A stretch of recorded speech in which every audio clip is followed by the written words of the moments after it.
Let's turn to Nigel Farage, who's long been campaigning for more muscular action to be taken by the French police on the shorelines of their country before these migrants can reach the UK. Nigel, is it a one-off, do you think?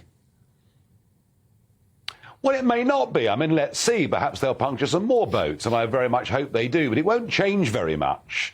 You know, they might puncture a boat here, a boat there. I mean, that launch was taking place in broad daylight.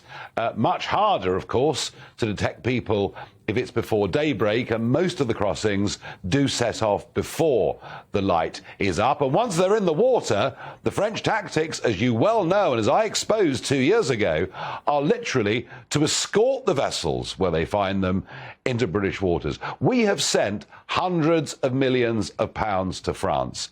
The truth of it is, all the while, we are prepared to accept people into this country, not to deport people, not to take them back to France.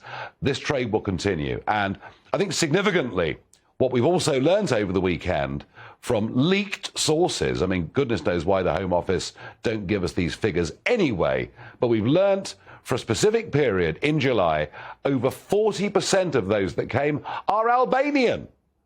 You know, a NATO member, a prospective EU member, a place where British people go on holiday. This is illegal immigration. It is economic migrants.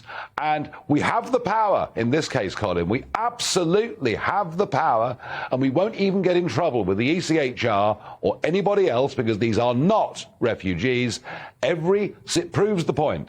This narrative that the BBC have run for years, and many other mainstream broadcasters, it's always the same phrase, poor, desperate people. Oh no, they're not, and that's now been proven.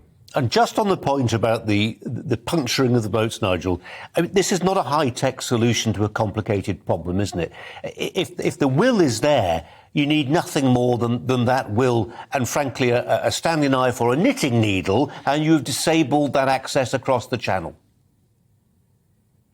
Yeah, that's true. But if you look at where the boats come from, you know, they come from a stretch of French coast that is more than 40 miles long. If you go over, you know, fly low over that coastline, you will find many hundreds of square miles of land that is not built upon, land that is dunes, small woods. So look, you know, to effectively police that, you would need thousands of French officers there 24/7. It just isn't going to happen. As I say, you know, we can focus on what's happening on the French beaches. The problem is this country is accepting everyone.